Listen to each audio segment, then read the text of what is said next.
اعوذ باللہ من الشیطان الرجیم بسم اللہ الرحمن الرحیم السلام علیکم ورحمۃ اللہ وبرکاتہ۔ دوستو، یہ وظیفہ کر لیں، پیسہ اتنا ملے گا کہ سنبھالنا مشکل ہو جائے گا۔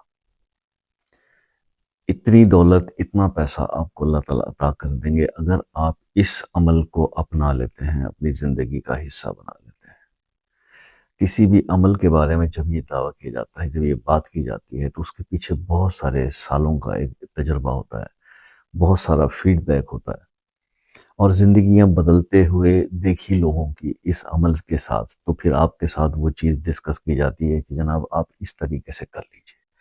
اگین سورہ مبارکہ سورہ قریش ہے، جس کے رزق کے بارے میں بہت سارے جو ہے وظائف اور اس کی ویڈیوز آلریڈی یوٹیوب پہ موجود ہے، میں نے بھی بنائی ہے۔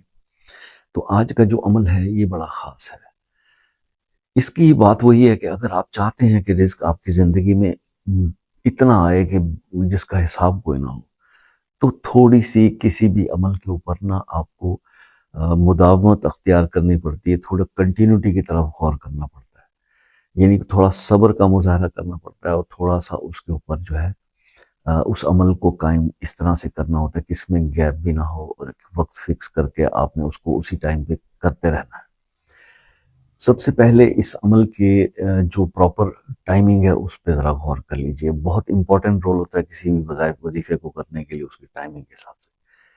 اس کا بیسٹ ٹائم جو ہے وہ فجر کی نماز کے بعد ہے یا پھر عصر کی نماز کے بعد ہے۔ دو ٹائم آپ کو میں نے بتا دیے، یا فجر کے بعد یا عصر کے بعد، جو آپ کو سوٹ کرے وہی ٹائم سلیکٹ کریں اور پھر اس پہ ٹک جائیں۔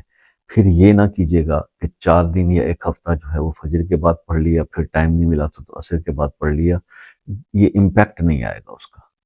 اور یہ بھی ذہن میں رکھیں کہ جب میرے کوئی بہن بھائی جو وظائف کر رہے ہوتے ہیں اور مجھ سے کمنٹ میں پوچھتے ہیں جی آج مس ہو گیا، تو پھر آپ کا پچھلا بھی کیا ہوا مس ہو گیا، پھر آپ اس دن سے آگے کاؤنٹ کریں۔ یہ کلیئر میسیج ہے، کیونکہ یہ بڑا نازک مرحلہ ہوتا ہے۔ آپ رزلٹ تو بہت اچھے چاہیے ہوتے ہیں، لیکن احتیاط آپ نہیں کر سکتے، تو احتیاط کیجیے گا۔ ٹائم جو بھی سلیکٹ کرنا ہے، فجر کا ٹائم یا عصر کی نماز کا ٹائم، ان دو میں سے ایک ٹائم سلیکٹ کر لیں، اور اس ٹائم پہ آپ نے صرف اور صرف اس طرح سے کرنا ہے کہ 11 بار سب سے پہلے استغفار کر لیں۔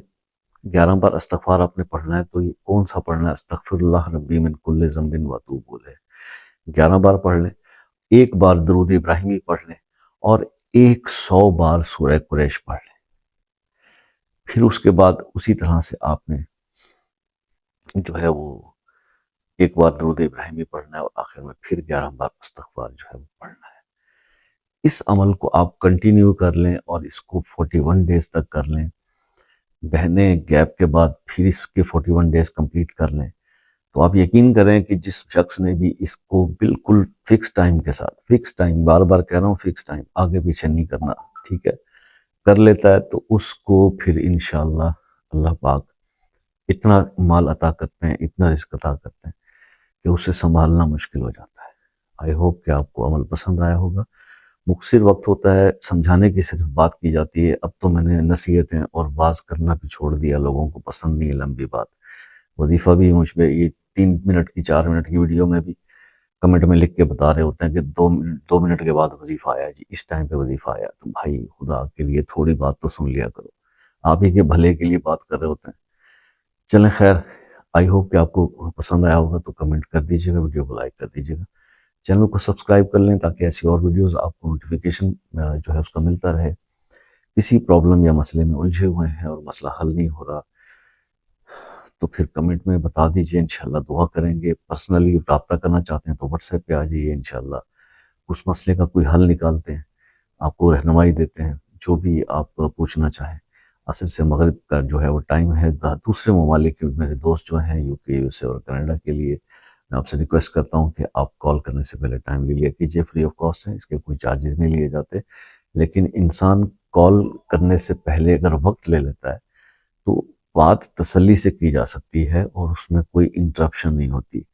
تو اس چیز سے مطلب انٹرپشن سے بچنے کے لیے بہتر ہے کہ وقت پہلے لے لیا جائے۔ آئی ہوپ کہ میرا پوائنٹ کلیئر ہو گیا۔ اللہ تعالیٰ آپ کو ہر مشکل پریشانی سے محفوظ رکھے، آپ کے رزق کے معاملات میں بہتری عطا فرمائے۔ جو خاص طور پہ میرے بہن بھائی اس وقت رزق کی کمی کا بہت زیادہ شکار ہیں، میں ان سے یہ ریکویسٹ کروں گا کہ گھبرائیں نہیں، اللہ تعالیٰ کے آگے جتنا بھی آپ جو دوسروں کے سامنے، آپ لوگوں کے سامنے آنسو اگر بہاتے ہیں نا، تو جب دل بھر آئے نا تو بس پھر اللہ کے کلام کا سہارا لیجئے، اللہ کے سامنے اپنے التجا رکھیے اور پورے یقین اور امید سے رکھیے، اور رب ہے آپ کا رازق ہے، انشاءاللہ ضرور پوری کرے گا آپ کی آس کو۔ تو دعاؤں کی درخواست رہتی ہے، دعاؤں میں یاد رکھیے گا۔ زندگی رہی تو نیکسٹ کسی ویڈیو میں آپ سے ملاقات ہوگی، تب تک کے لیے اجازت دیجیے، اللہ حافظ۔